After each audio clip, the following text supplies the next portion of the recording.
Hello my friends, कैसे हैं आप लोग। आशा करते हैं आप सब ठीक है। और ये जो वीडियो है ये एक मुलाकात स्टोरी का सेकंड और लास्ट पार्ट है।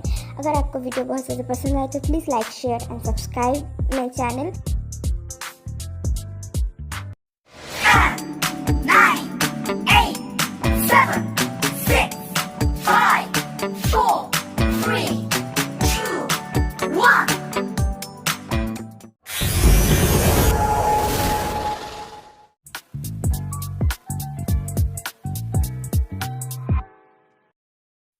शुगा ने जिमिन को टैक्सी पे बिठा दिया और खुद वहाँ बैठ के एक और कप चाय पी।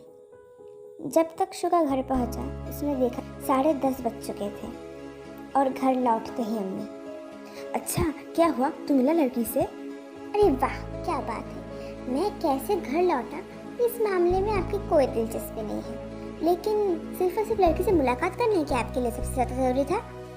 तो हाँ, मैं लड़की से मिला और हाँ अब तक तो वो घर भी पहुँच चुकी होगी। उसने क्या कहा बोलना? कितनी प्यारी लड़की थी, बोलना क्या कहा उसने? उसने अभी तक कुछ कहा नहीं, मतलब अभी तक अपनी राय नहीं दी। कहा है कि वो खत में अपनी राय मुझे बता देगी। और हाँ अम्मी, वो खत में ना ही कहेगी। सो प्लीज़ इतना ज़्यादा खुश होने की कोई ज़रूरत नहीं है, ठीक है? अजी सुनते हैं, क्या आपने अपने लड़के की हरकतें देखी हैं? आजकल की लड़की, और वो भी खत लिखेगी। ना जाने इतनी प्यारी सी लड़की के साथ क्या करके आया है। कुछ सुन रहे हैं आप? देख शुगा, मैं कुछ नहीं जानती, लेकिन तुझे कुछ ना कुछ करना ही होगा, समझा तू? बस अम्मी बस, अब बहुत हो गया।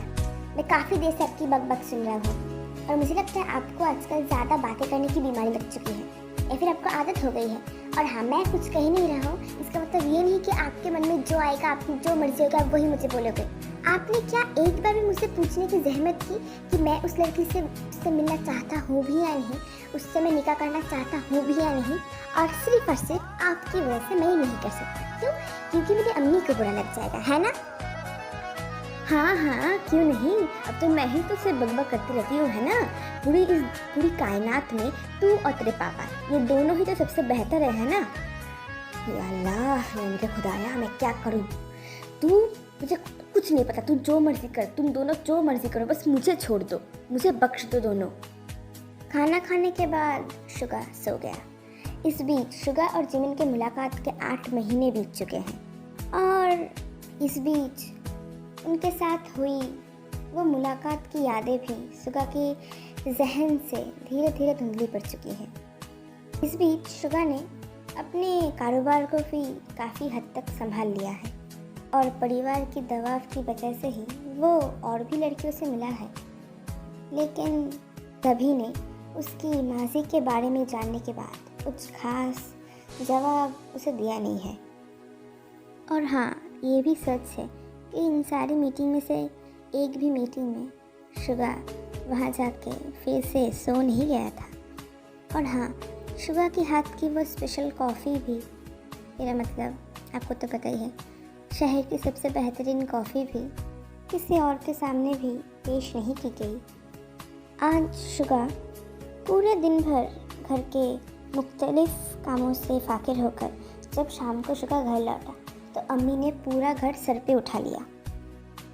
तू क्या ऐसे ही ज़मीन पे बैठा रहेगा? ज़रा अपनी हालत तो देख, जाके नहा ले, जा। अभी नहीं अम्मी, बाद में। ओ हाँ, याद आया, तेरे लिए एक खत आया है। खत? किसने भेजा?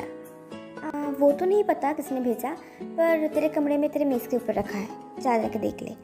एक झटके से उठ गया शुगा, लेकिन मेज़ की तरफ जाने के लिए जैसे उसने अपने कदम बढ़ाए उसको ऐसा लगा जैसे उसके कदम जैसे उसका साथ ही नहीं देना चाहते हैं। अगर सच में 8 महीने बाद जिमिन ने खत में अपना जवाब लिखा हो तो क्या जिमिन ने सच में ना कर दिया है?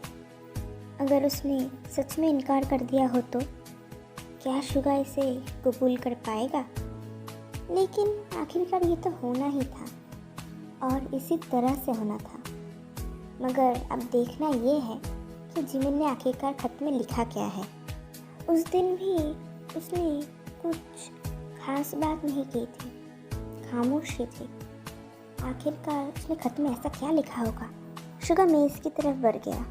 मेज़ पर एक पीले रंग का लिफाफा रखा हुआ है जिसके ऊपर साफ साफ भेजने वाले का नाम लिखा हुआ है। लिफाफा हाथ में लेते ही शुगा को जैसे जिमिन के साथ बिताई हुई उन यादों की मौजूदगी का एहसास हुआ।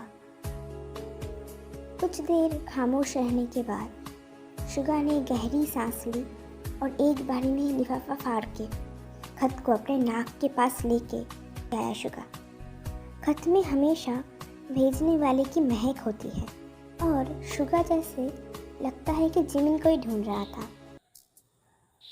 और शुगा ने खत पढ़ना शुरू कर दिया। शुगा, आप सच में अहमक हैं। नहीं, पूरी दुनिया भर की भूख अपने पेट में लेकर बिरयानी खा रहे थे, इसलिए नहीं। दूसरी वजह है, बताती हूँ। मैंने उस दिन आपके कहे गए हर एक लफ्ज़ को बड़ी ही ध्यान से सुना था। आखिरकार आप खुद को समझते क्या है? कोई भी आपकी कदर नहीं करेगा, आपके जज्बातों के साथ पिंग पोंग खेलेगा और आप खुद ही खड़े होके खुद इस खेल के रेफरी बनेंगे। जनाब, आपको क्या लगता है पूरी दुनिया आपकी दुख भरी कहानी सुन के आपको टाटा बाय बाय अलविदा कह के चली जाएगी और आप अकेले ही रह जाएंगे? वेल, फिर तो आप बिल्कुल ही गलत सोच रहे हैं। आखिरकार आप सोच क्या रहे थे इतने दिनों तक कि कोई भी आपसे शादी नहीं करेगा, है ना? मैंने कहा था ना कि आप अहमक हैं और ये उसी बात का सबूत है। आपको पता है कि आपके साथ सबसे बड़ा मसला क्या है? आप मुझ में किसी और को ढूंढ रहे थे और क्योंकि वो आपको नहीं मिली इसीलिए आप शादी ना करने के बहाने ढूंढ रहे हैं। मैं जिमिन हूँ और आपको मुझे ही ढूंढना होगा, किसी और को नहीं, क्या समझे? लेकिन हाँ, आप बहुत अच्छी कॉफ़ी बनाते हैं। लेकिन उस दिन आपने कॉफ़ी नहीं बल्कि चाय पी थी। ये मेरे लिए समझना थोड़ा सा मुश्किल है। इसके पीछे की कहानी मुझे सुनना है और आपको मुझे बताना ही होगा। और मैंने ये नोटिस भी किया था कि भले ही आप पहली मुलाकात में नर्वस हो गए थे, लेकिन क्लाइमैक्स में कॉफ़ी के साथ बड़ी अच्छी तरह से मैनेज कर लिया था आपने। लेकिन हाँ, मुझमें ना ये मैनेजिंग की सलाहियत बिल्कुल भी नहीं है, जस्ट ऐसे ही बता रही हूँ। और हाँ, एक बार गार्ड बांध लीजिए, दोबारा अगर आपने मुझे किसी और को तलाशने के बारे में सोचा तो फिर इसका अंजाम आपके लिए बिल्कुल भी मुनासिब नहीं होने वाला है। मैंने जो कह दिया सो कह दिया। एक बार फिर से बताना चाहूँगी, मेरे घर के सामने ही कबूल है डेकोरेटर्स एंड कैटरिंग ऑफिसर, वहाँ आ जाइएगा अगली बार। और हाँ, प्लीज़ 5 मिनट देर से आइएगा, ठीक है?